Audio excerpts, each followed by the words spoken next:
It's my pleasure to introduce you to Anna Moore. We're honored to have her here with us today.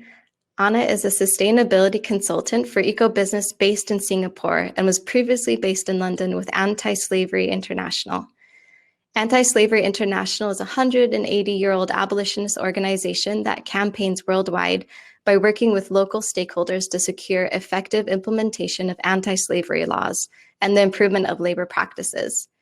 Eco-Business is Asia-Pacific's leading media organization on sustainable development. Its trusted news, consulting, and research advances business intelligence and policy action that helps support responsible business practices. Anna and I had the privilege of meeting early on about a year ago, and it was great to have her candid expertise and advice going through specific terms. Anna works with large multinational corporations to develop human, social, and environmental risk mitigation strategies to support sustainable supply chain management. ASU is very efficient with their energy. At this time, I'd like to invite Anna Moore to join me on stage.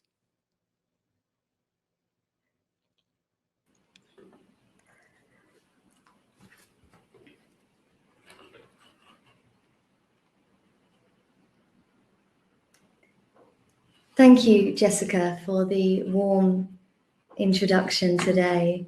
I really have appreciated getting to know you also over the last little while.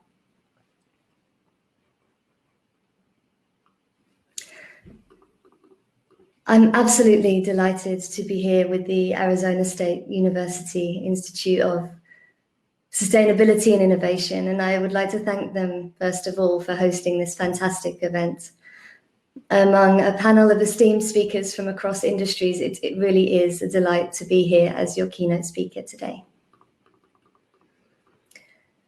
Regarding slavery in the 21st century, I would like to share with you my thoughts on a few topics: terminology and language, stakeholder voice, and prevalence of exploitation. I will then conclude with some thoughts for the next decade and where we might go. To set the scene for today's talk, I would like to start by sharing a story with you. Before the global pandemic truly intensified, I was fortunate enough to travel for work to the wonderful city of Dakar, the capital of Senegal in West Africa. I was in a discussion in French with my Senegalese colleagues about issues of social injustice in West Africa, with a particular focus on modern-day slavery. Our discussions ensued, and I used the term esclavage, which translates directly as the word slavery in English. One of my colleagues, a guy of about 45, intelligent and diplomatic, of Senegalese origin, looked at me across the boardroom table and said, "Anna, you know, I really don't like it when you use the term slavery." The thing is, he continued, the word slavery in West Africa has direct connotations to the transatlantic slave trade, and that is not what we are here discussing with you today. As the only white woman in the room, a European who had never experienced the transgenerational memorization of the slave trade, I felt ashamed that I had not thought about how the island of Gorée, just off the coast of Senegal's capital city, that between the 15th and 19th century had been the largest slave trading human export center on the African coast, would impact the way that present-day Senegalese minds understand the word slavery when it was spoken. I immediately apologized and asked what term should be used instead. A brainstorming session started and possible alternatives were considered. A similar conversation occurred again when discussing slavery, but this time with colleagues in Mauritius, and this time virtually rather than in person.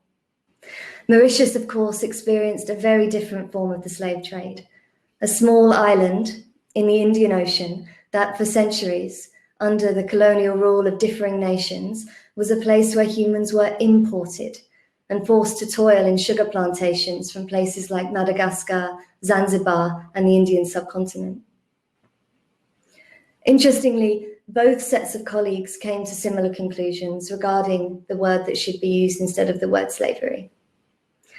Terms such as exploitation, forced labor, child labor, and human trafficking were all mentioned by both sets of colleagues as more nuanced and relevant descriptions of people without the freedom to choose the circumstances or conditions of their work, those who cannot leave for fear of harmful reprisal, those who often go without pay or without time off, or who have no agency of body. To communicate on matters of gravitas without a full realization of context and perspective can be damaging. It can also be easy to fall into the trap of thinking that we need catch-all phrases to describe complex themes. When considering the term slavery, it can be easy to justify the use of such terminology. Yet language and the words we use are the tools of choice for industry disruption. And so spending time considering how the nuance of words can play into the success or failure of the narrative that is being encouraged is, in my view, crucially important. I am not suggesting that the terms such as modern slavery or contemporary slavery should be entirely removed from common vernacular. I simply urge caution when using these terms. We live in a time in history when post-colonial systems really matter. The language we use as practitioners, academics, and policymakers needs to responsibly take into account the cultural and historical context of global collaborators. Exploitation in the supply chains of multinational corporations will not be resolved by Western ideologies of the human rights narrative telling other parts of the world what needs to be done. This current way of running the human rights regime is potentially very outdated and may not even survive the 21st century. Therefore, if we are to have a world where corporate exploitation is truly minimized or even eradicated entirely, where the risks of poor business practices are mitigated, then the way we speak of forced labor has to consider the perspective of all listeners in a format that includes rather than excludes different ways of thinking about the global corporate issues of social injustice.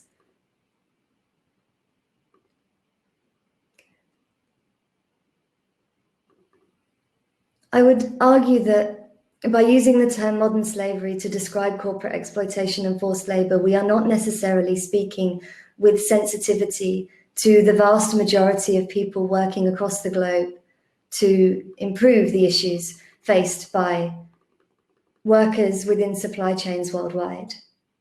And indeed, the terminology may be ranging anywhere from inconsiderate to harmful. Which leads me on to my next point of stakeholder voice. In 2014, I worked with an NGO in Varanasi in northeast India.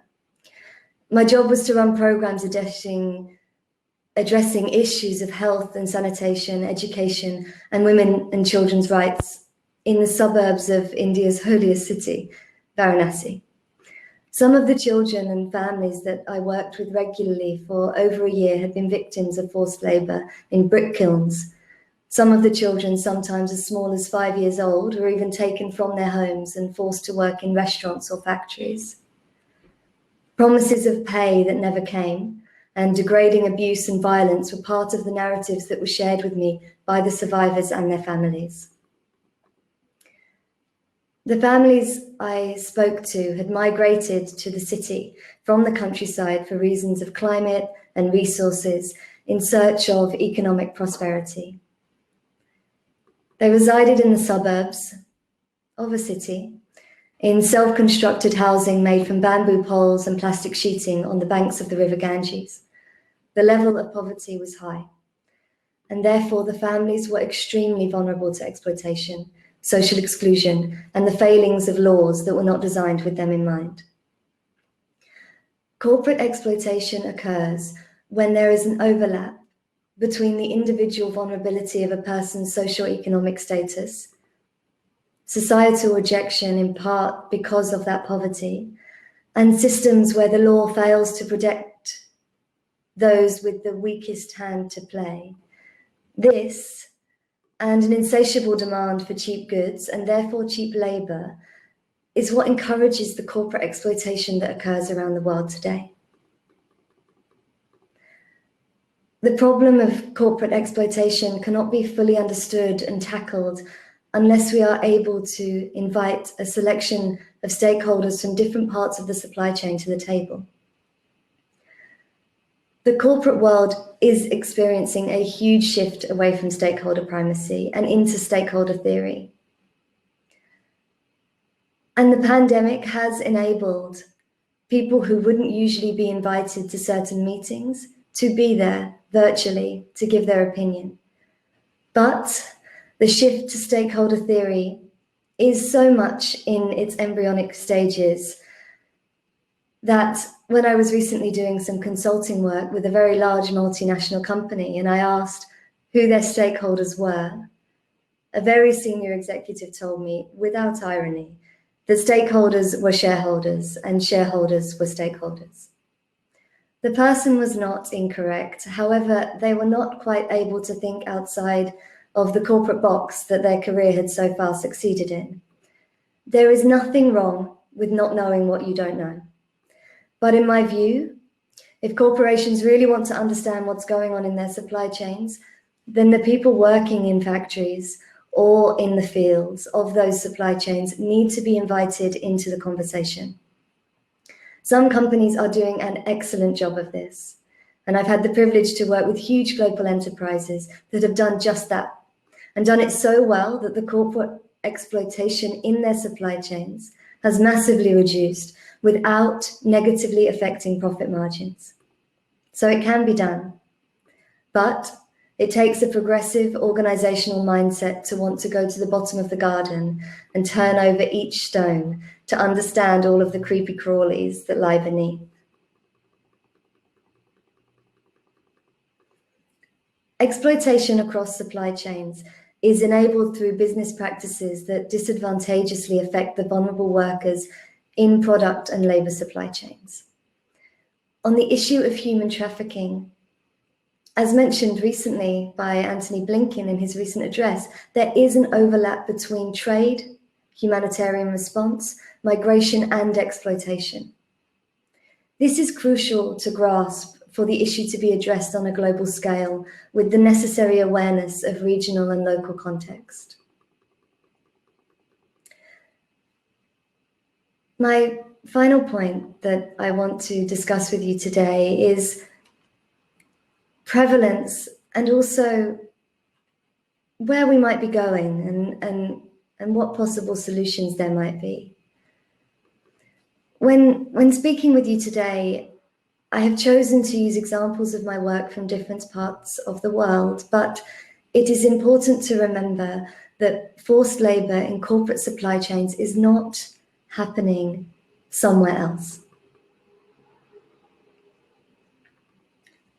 In July 2020, a fast fashion clothing brand with factories in the town of Leicester, UK, was investigated for exploitation occurring in UK factories within its supply chains.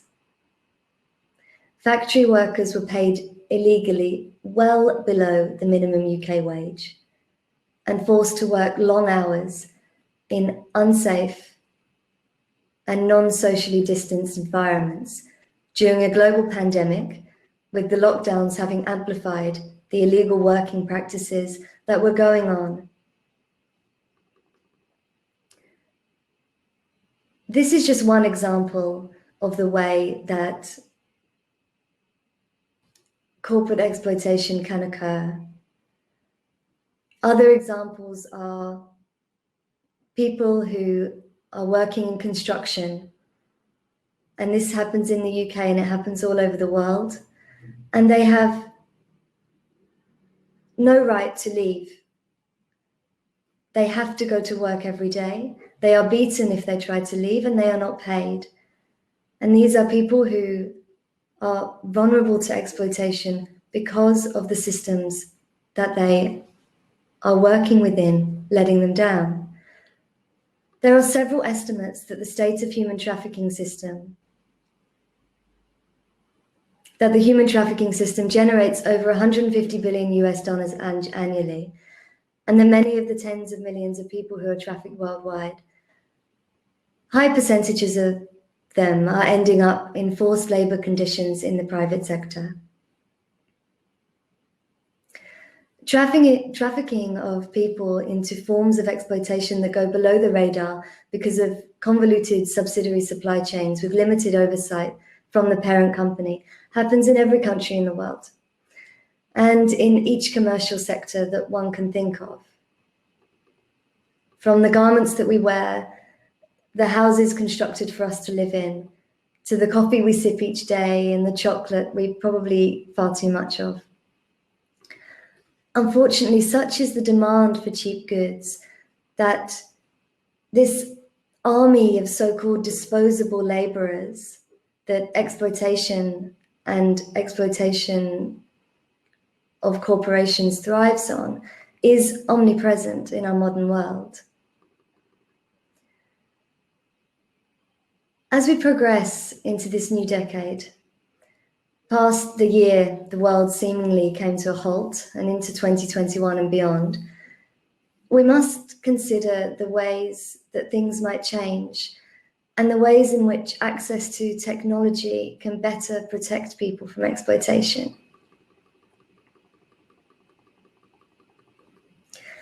Access to the internet and technology that can enable workers at the toughest end of the supply chain to report grievances directly to the parent company are just one example of how technology is already preventing and eradicating corporate exploitation. The UN has set targets under the Sustainable Development Goal 8.7 to eradicate exploitative labor in supply chains by 2030. The value of the consumer voice cannot be overstated for this goal to be achievable.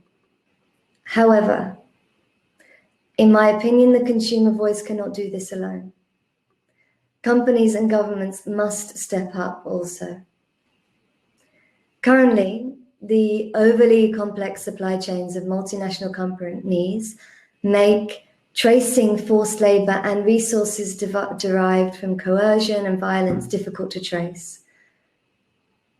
Over the next decade, that is likely to start to change. Artificial intelligence and blockchain technology will offer companies a way to have transparency from the source. Yet, blockchain technology will not necessarily be a catch-all solution. And as with all new steps, there are risks that would need to be mitigated. Biometric fingerprinting and iris scanning hailed widely to remove the need for paper documentation and therefore the ability for traffickers to steal the documentation of vulnerable people and force them into exploitation does come with its own ethical challenges. Balancing the ethics of the future with the concerns of today is not going to be an easy task. Yet business ethics and sustainable practices will remain pushed to the front of the sustainability agenda as more and more we understand the overlapping resource management issues of our time. The power dynamics at play over the next decade will continually jostle against who has the right to demand change and for what purpose. The voice of the exploited may not always be invited to the table, and thus decision makers will need to decide with transparency who has the right to speak on behalf of the marginalized and for what purpose.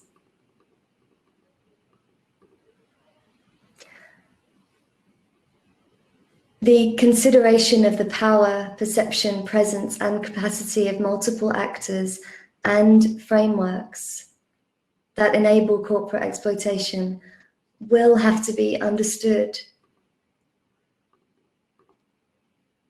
A focus for this next decade as we emerge from this pandemic will probably be more on specific issues of contextualization, of regarding the regulation of consumer expectations with the speed and access to fashion and food and technology that many of us across the developed world have become accustomed to.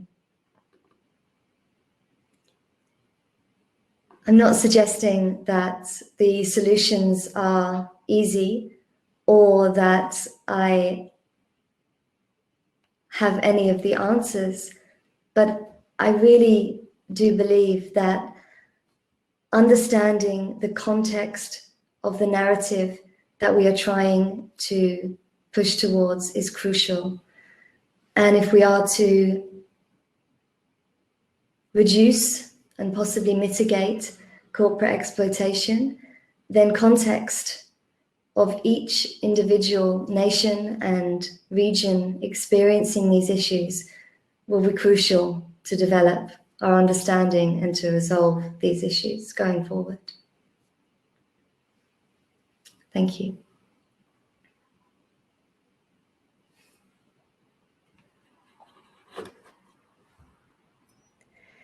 Thank you, Anna. I always love our candid conversations together. We'll now open it up to questions and answers. On the right hand of your screen, you should see chat, participants, and Q&A. Feel free to go ahead and list your questions in there, and I'll be happy to read them to Anna. And you can also vote for questions, so the most popular ones will float to the top.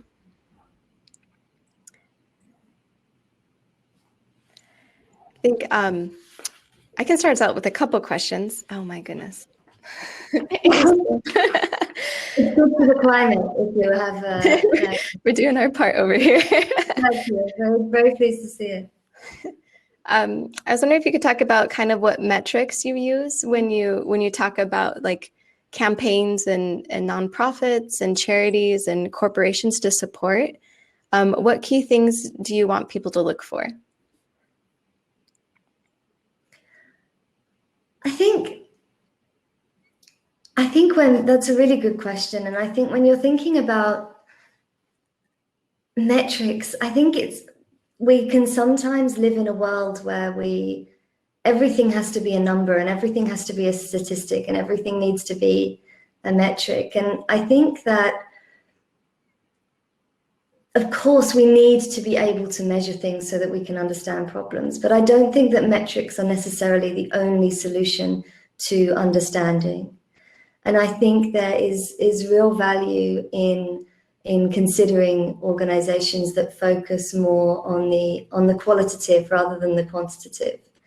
And so if people are considering these issues, then maybe reach out to your more grassroots organizations to start off with and see what they have to offer in terms of what they can give you.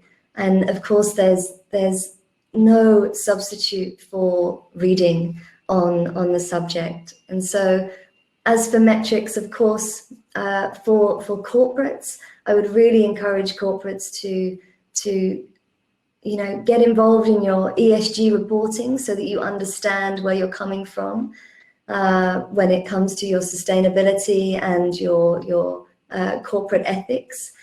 However, for individuals, I think what's really important is the more qualitative side of the debate, because that way, once you have an emotional connection to something, you're more likely to then step in and try and do something that might change your daily habits. So that would be my suggestion. Thank you. Jess Evanson asked, what types of resources would you recommend businesses and corporations begin to review or benchmark against when looking to improve supply chain? It's a great question. Thank you.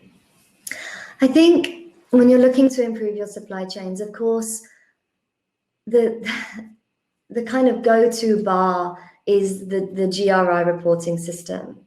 And it's immensely comprehensive and it's very, very lengthy.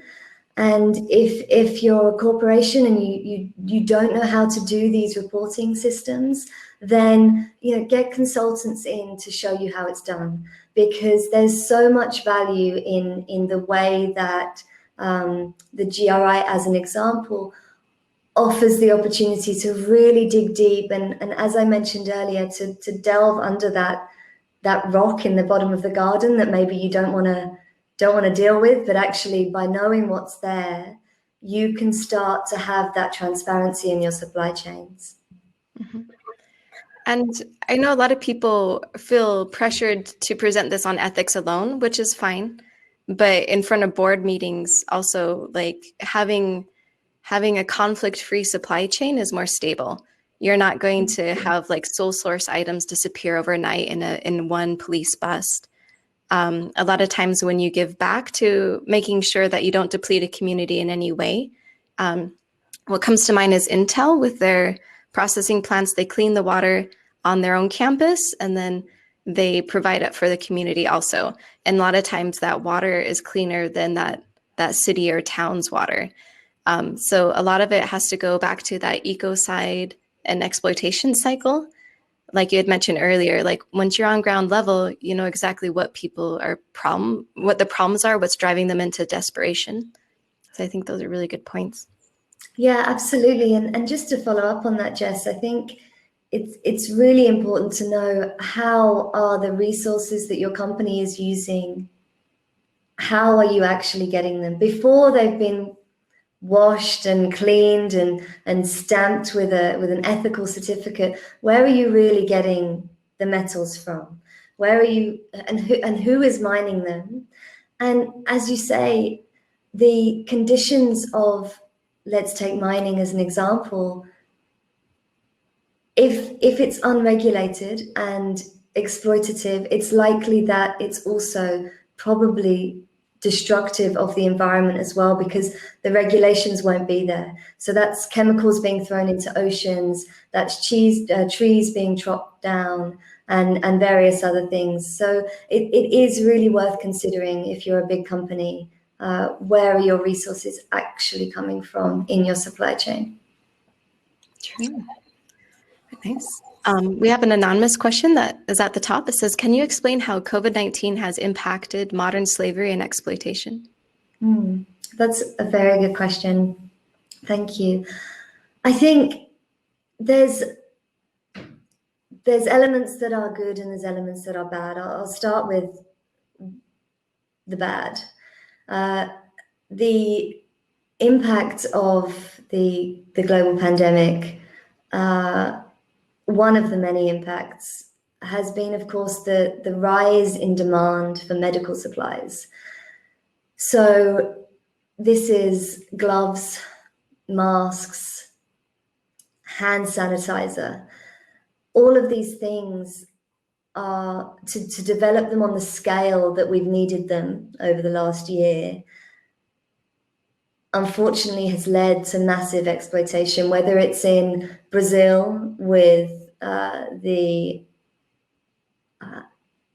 ethanol production for our hand sanitizers, which has forced people into quite serious exploitative conditions in factories to make sure that those products are being rolled out, or whether it's closer to me, I'm based in Singapore, and closer to me in Malaysia, for example, the gloves that are being made for medical supplies, with factory workers having to stay in the factories overnight, they're not being paid, and thus the cycle of exploitation continues. So it's really exacerbated issues in some ways. In other ways, it's meant that stakeholders have been able to come to the table, because everything is now, almost everything is online. So if you're fortunate enough to have an internet connection, then you can probably have a virtual meeting. And I know of organizations who have managed to convene very high level events with survivors of slavery able to be at that table because the event was virtual. And so people didn't have to travel. Maybe they don't have a stable immigration status where they're based, and that's maybe one of the reasons they were exploited. So not needing to travel to go to an event means that the invitation is more open. So there are always goods and bads in any situation, and yeah, I suppose those are two of the impacts that I can think of. Thank you. We'd also like to encourage you to look at, there's an exhibit piece called how like COVID-19's increased exploitation and supply chain. And it's a timeline, and it kind of marks key points and how it translates into supply chain as well. So our speakers all helped me put that one together too. But man, I think we could talk a lot more about that one, huh? Marcus Bremley asked, what is supply chain theory that you mentioned? What is the supply chain theory? I think I mentioned stakeholder theory. And so essentially, Marcus, the way that corporates used to run was on something called shareholder primacy. And shareholder primacy meant that bottom line, make a profit, money. Stakeholder theory, it's still corporate. So the bottom line is still to make money. However, it's about including all stakeholders. And so what that means is that there have to be considerations of the people working in the factories, the communities affected by the building of those factories, the sustainable and climate change issues that might be arising because of business practice, and other things such as, where is your money for your pensions of your employees being invested into? And, so it's a more holistic view of what business is and how businesses can affect the environment that we're working in, both for people and the planet. And that is the current trend in the corporate world, and it's definitely a welcome one.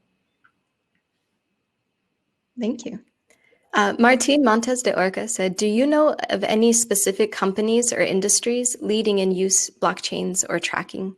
And if so, what have been the results? Thank you. That's a great question. The industry that sticks out is aerospace, as far as I'm aware. It is an immensely transparent supply chain. And so it is possible, and it's possible with great complexity. I mean, the materials that are sourced are of course very valuable and very precious, but there's a transparency in the supply chain, and also it's an industry that naturally, I suppose one might assume, would embrace tech in a way that maybe other industries are slightly less nimble to embrace new technologies in that way. But that's certainly one example. Thank you for that question. I understand that the Senegalese man's concerns about historical concerns associated with the term slavery. Sorry, I'm not very good at French. Okay. But doesn't using euphemisms like exploited labor cheapen this modern issue? Something we talked a lot about, huh? That's such a good question. Terminology is hugely important. And I don't think, as I said, I don't think that we should not use terms such as slavery. I do think that we should consider who we are speaking to and with when we use these terms, because language and the receipt of language is entirely subjective. So if somebody or a group of people explain to another person that what they're saying makes them feel uncomfortable, then surely to continue to use that term doesn't cheapen the issue. It makes it a more sensitive and inclusive issue to discuss. And it's really, really important that, in my view at least, that people feel understood and heard, even if what the language used was a mistake. It wasn't, I wasn't looking to offend anybody. I was using the term that I'd always used to describe modern slavery. However, for my colleagues in Senegal, it was too close to the historical bone, and potentially their grandparents or great-grandparents had been actually affected by this issue. And so their parents would have told them these stories as children. So it is close to the bone. And I don't think it cheapens the issue to move away from that terminology. But I also don't think that there should be a blanket ban on the term necessarily either. But I do think we need to listen to people when they tell us that terms are offensive in some way. Mm-hmm.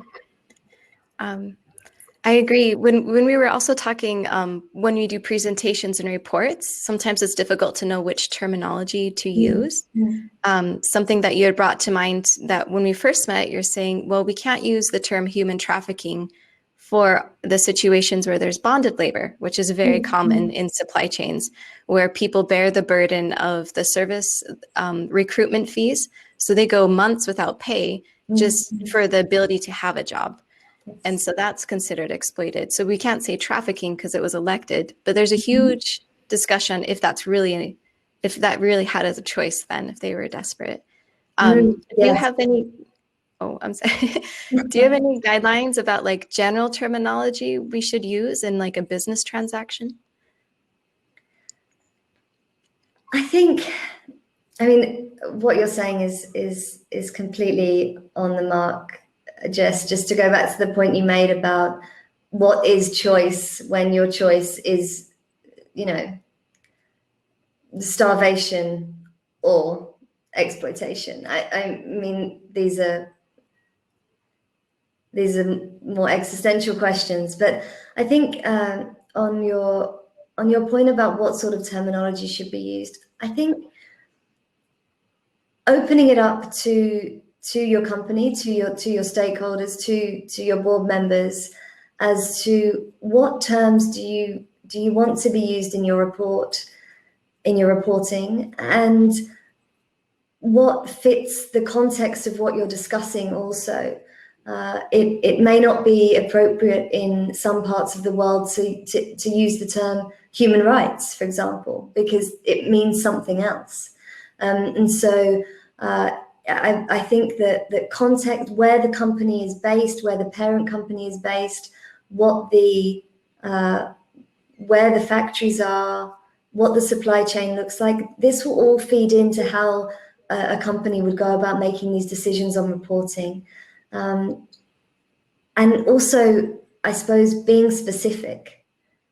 So if you're a company that has discovered that there's forced labor in your supply chains in a transnational jurisdiction somewhere else, call it as such. You don't need to use a blanket term in a report. Be as specific as possible, because it's your reporting structure. It's not only for external eyes, it's also for improvement internally as well. So again, context is everything.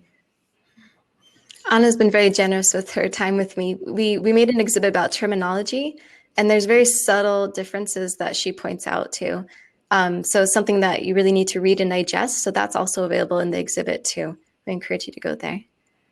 Jaden Allen asked, do you feel that the reduction in travel by corporation supplier auditors or inspectors that help ensure fair trade practices in their suppliers' facilities have perhaps caused increases in exploitation? Jaden, that's a wonderful question. Thank you. I'm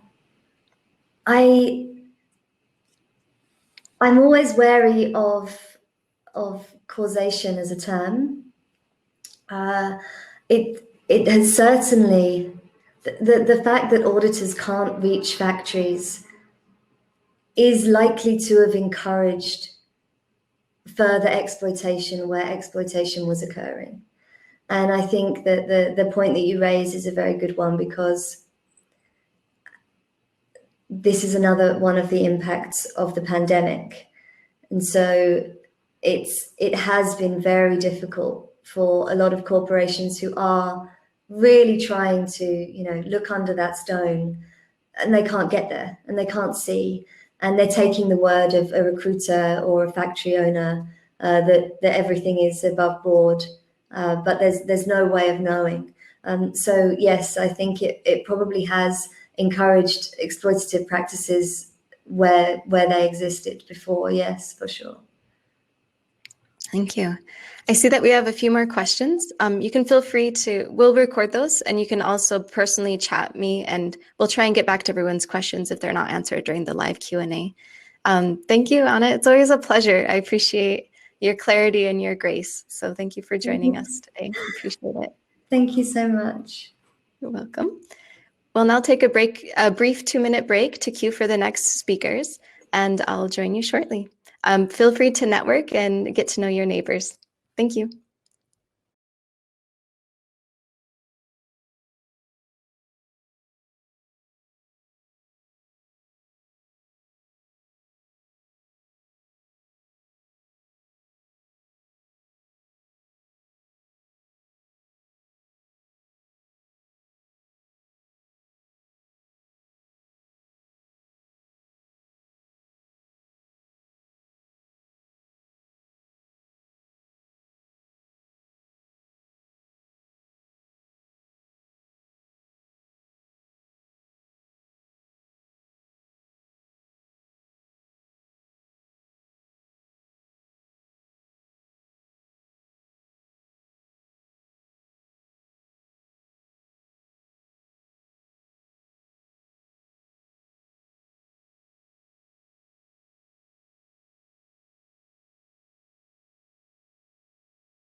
chat so that it's there as well.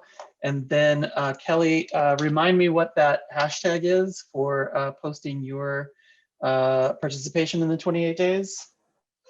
Hashtag 28 days of good. Awesome. So that is how you can share. Oh, it's right there on the screen. I wasn't looking. I was too distracted by saucy wrens outside of my window. So with that, I will thank you all for participating and for sharing with us today. It was really great to see everybody experiencing nature journaling and thinking about how we can do more of that. Yep, that's about it. Contact information for us is on the hyperdoc. So if you want to get in touch with me or Molly, just click the Rob and Melani Walton Sustainability Teachers Academies and you will find us on that website. And with that, we'll let everybody go. Thanks so much for joining us today.